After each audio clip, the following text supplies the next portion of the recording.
Olá, galerinha! Seja bem-vindo ao Holisticamente Falando, a nossa segunda dor, o abandono. A máscara dessa dor é o dependente. Como o dependente age? Ele precisa de ajuda para tudo. Ele não decide nada sozinho. Alguém tem que decidir por mim, eu não sinto autonomia para isso. A experiência a experiência de viver o abandono traz aquela dissolução, sabe? Aquela falta da necessidade básica, alimentação, sabe? A aparência dessa pessoa, ela é de pena, fraca, aquela, sabe, assim, caída, aquela coisa mais caída, mais mole, ela não é tão forte. Essa ferida, normalmente, ela se faz até os 2 anos, tá?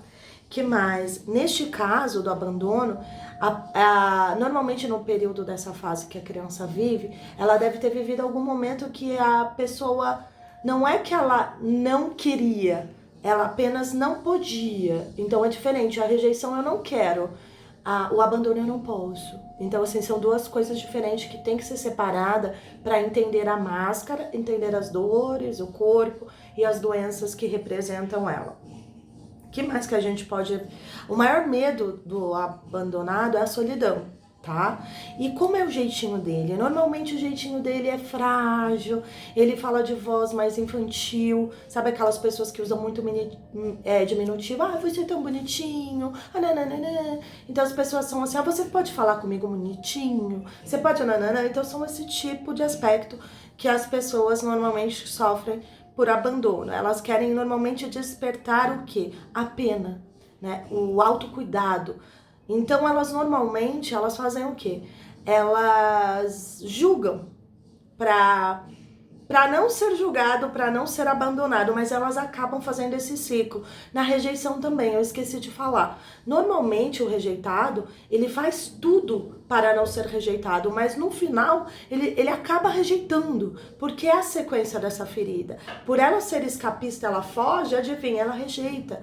O abandonado também, ele com medo de ser abandonado, ele quer fazer tudo pro outro, ali viver a vida do outro, e chega uma hora que ele vive uma sensação de sufoco tão grande, de que acha que o outro tá tomando a vida dele, que tá fazendo o quê? Porque ele também se inseriu tanto na vida do outro, com medo do abandono, que o outro criou essa dependência, esse ciclo, que aí ele acha que o outro está sufocando ele, que ele está preso. E aí gera o abandono que ele causa no outro. Olha que bacana isso. E a rejeição a mesma coisa.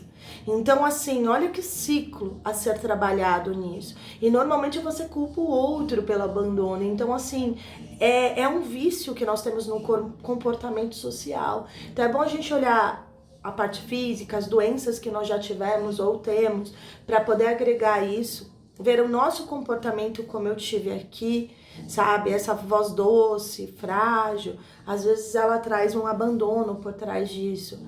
E sempre a pessoa se sente que é uma vítima da circunstância. Ela nunca trabalha a responsabilidade, a sua competência de lidar com isso, né? Ela sempre desperta o amparo, o cuidado do outro, aquela coisa fraginha, aquela vontade de acolher aquela pessoa, né? Ela libera a compaixão da pessoa, mas ao mesmo tempo ela gera culpa no outro. Olha que coisa, né? Ela, para poder se sentir a vítima, ela gera culpa no outro, e o outro se sente amarrado a estar sempre servindo por causa daquela dependência, né? É bem complicado isso, a gente entender isso, e muitos de nós vivemos todas essas, algumas delas, então é legal olhar que isso está muito embutido no comportamento humano, talvez das nossas dores, da nossa cultura, como nos leva, né? Essa rejeição. Bom, como o corpo eu já falei, né? Ele é um pouco mais flácido, mais caído, aquela coisa mais assim. Ele normalmente tem compulsão ao sexo, por quê? Porque a forma de toque que ele gosta, porque o sexo é tocado, é aquela coisa. Então ele negocia muito com o sexo, ele usa o sexo muito pra sentir, sabe? Então às vezes pode ser uma pessoa compulsiva ao sexo. Que mais? Ele não aceita não como resposta. Quando alguém fala não pra ele é uma tortura, sabe? Assim, muito absurda. Que mais? As dores, vamos lá. As dores que essa pessoa, normalmente a doença que ela tem. Dores nas costas, herpes, que mais? Problemas suprarrenais, depressão, asma, bronquite e agorafobia. São algumas doenças que, se você percebe em você, talvez você tenha muito a ver com esse tipo de ferida, né? Então é bom a gente observar isso, né? Essa forma. As pernas também são fracas, elas são compridas. Normalmente ela também se recompensa com vícios, né? Então, assim, ela come bastante para poder, ela sente um problema de alimentação, necessidades básicas, assim, ela acaba suprindo isso na necessidade básica. Então, às vezes é importante a gente perceber se é uma pessoa que come muito, passa momentos que tá muito gordinho, sabe? Então, tem por trás disso também. Normalmente o abandono é vinculado ao sexo oposto. Por exemplo, eu sou uma mulher e normalmente é ligado ao meu pai, né? Então, assim, esse abandono que eu percebo, assim, ao longo da minha vida com meu pai sempre foi uma pessoa que trabalhou muito, né? Então, assim, e é engraçado que eu usava muito isso, que eu nunca... eu não lembro do meu pai até os 12, 11 anos, que foi quando eu comecei a ir pra praia com meu pai, comecei a ter a presença do meu pai, né? Meu pai me mostrando o mundo. Porque a mãe, até os 6, 7 anos, ela mostra a individualização, o serzinho ali, né?